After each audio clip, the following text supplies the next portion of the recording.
Di balik perilaku buruk anak, akan selalu ada kebaikan hati yang dimiliki anak. Saat orang tua menghakimi tindakan buruk anak tanpa melihat kebaikan hati dalam diri anak, itu dapat membuat seseorang anak akan selalu menganggap dirinya buruk.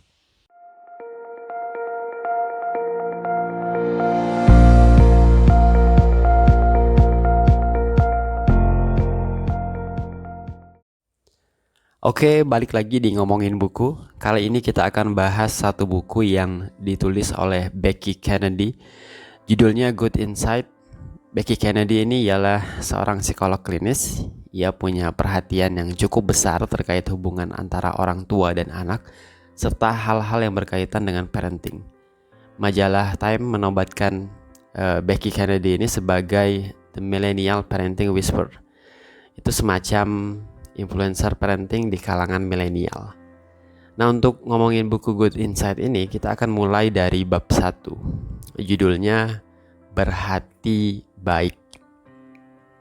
Di bab ini kita akan menemukan bahwa ada satu masalah yang mungkin sering terjadi dalam praktik pengasuhan, yaitu orang tua itu sering berprasangka negatif terhadap anak mereka, sadar atau tidak sadar. Saat orang tua melihat anak-anaknya melakukan tindakan yang membuat dirinya tidak senang, sebagian orang tua itu seringkali terburu-buru untuk memberi label nakal kepada anak mereka. Menganggap anaknya nakal, menganggap anaknya punya hati yang busuk, menganggap anaknya egois, manja, dan lain-lain. Nah, untuk memperbaiki masalah ini, Becky Kennedy mengajak kita sebagai orang tua untuk mengubah kebiasaan kita dalam mengasuh anak. Kebiasaan yang mesti diperbaiki itu adalah kita harus mengurangi prasangka buruk kita terhadap anak. Dan sebaliknya, kita harus membiasakan diri kita untuk melihat anak kita itu sebagai sosok yang berhati baik. Meskipun mereka telah melakukan tindakan yang buruk. Pertanyaannya, kenapa memandang anak sebagai sosok yang berhati baik itu penting? Bahkan walaupun saat ia melakukan tindakan yang buruk. Pertama, saat masalah muncul yang itu datangnya dari perilaku anak, prasangka baik kita pada anak itu akan membantu kita untuk melihat masalah dengan lebih jernih. Sehingga strategi-strategi yang muncul juga strategi-strategi yang lebih efektif untuk menyelesaikan masalah. Lain halnya kalau anak menunjukkan perilaku yang buruk, kita lantas menilai bahwa anak kita itu adalah sosok yang memang buruk, anak nakal, anak pembuat masalah, dan sebagainya. Tentu saja keputusan-keputusan kita berikutnya itu juga akan dipengaruhi oleh rasa marah dan frustrasi tersebut. Yang kedua, melihat bahwa anak sejatinya adalah sosok yang berhati baik, kata Becky, memungkinkan kita untuk membedakan antara identitas anak dan perilaku anak. Tiba-tiba anak kita memukul misalnya, tidak lantas identitasnya jadi anak yang nakal. Nah, sebagian orang tua entah sadar atau tidak sadar ketika anaknya melakukan suatu perbuatan buruk, ia tidak bisa memisahkan antara perilaku anak dan identitas anak. Memukul itu kan perilaku, tapi nakal, manja, anak sialan misalnya itu label, identitas. Nah, saat anak memukul tadi, fokus kita seharusnya pada perilaku buruknya. Itu yang kita perbaiki, bukan malah menambah masalah dengan ngecap anak sebagai anak nakal, anak yang tidak bisa diatur, anak sialan, dan label atau identitas tidak baik lainnya. Cap-cap buruk ke anak ini bahaya. Kenapa? Karena nanti anak akan mengamini identitas itu. Saat kita bilang anak kita anak yang nakal berulang-ulang kali, anak nanti akan merasa bahwa nakal itu sudah menjadi bagian dari dirinya. Saat kondisinya sudah seperti itu, tentu kemungkinan anak untuk mengubah dirinya akan menjadi semakin kecil.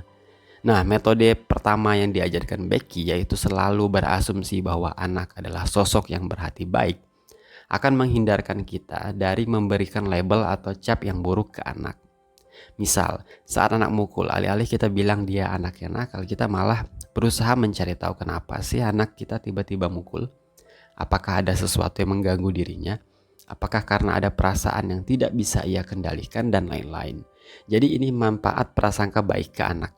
Kita jadi fokus ke akar masalah, bukan malah ngecap anak dengan sifat-sifat yang buruk yang itu malah membuat masalahnya nanti menjadi semakin besar.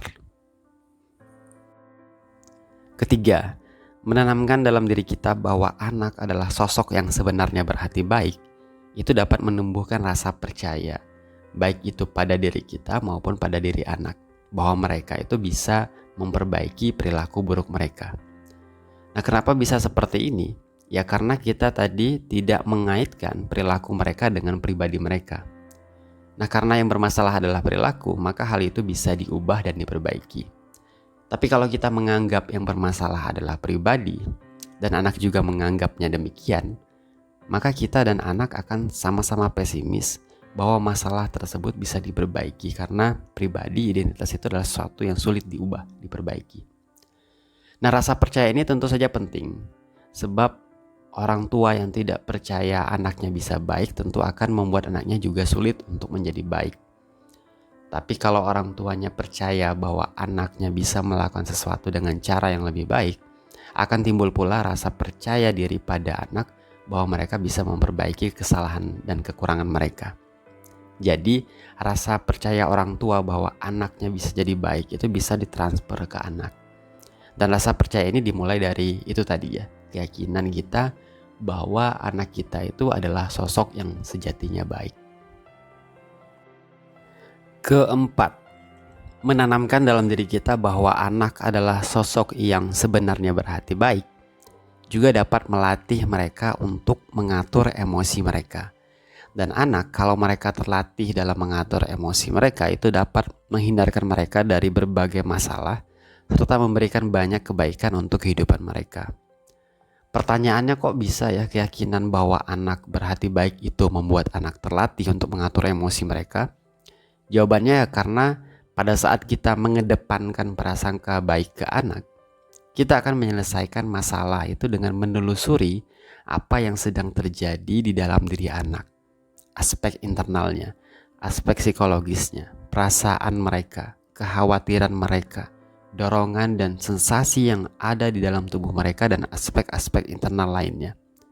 Cara yang seperti ini, kalau kita lakukan berulang-ulang kali, itu akan diikuti juga oleh anak nantinya. Jadi saat mereka ada masalah, mereka akan menelusuri emosi mereka, perasaan mereka, sehingga mereka sadar akan perasaan mereka, pikiran mereka, kebutuhan emosional mereka, sehingga masalah eksternal, masalah perilaku atau tindakan yang merupakan output dari kondisi emosional itu tadi juga dapat terselesaikan dengan baik karena kita menyelesaikannya sampai ke akar-akarnya. Terakhir, prasangka baik ke anak dalam menyelesaikan masalah perilaku mereka juga dapat mempererat hubungan kita dengan anak. Sebaliknya, kalau pikiran kita buruk terus ke anak saat mereka melakukan kesalahan, itu akan membuat anak semakin jauh dengan kita. Dan tentu hubungan yang buruk antara orang tua dan anak itu dapat menimbulkan banyak masalah di kemudian hari. Jadi ini prinsip pertama yang diajarkan buku ini dalam mengasuh dan mendidik anak, yaitu tanamkan dalam diri kita bahwa anak adalah sosok yang sebenarnya berhati baik, terlepas dari perilaku dan tindakan buruk yang telah mereka lakukan.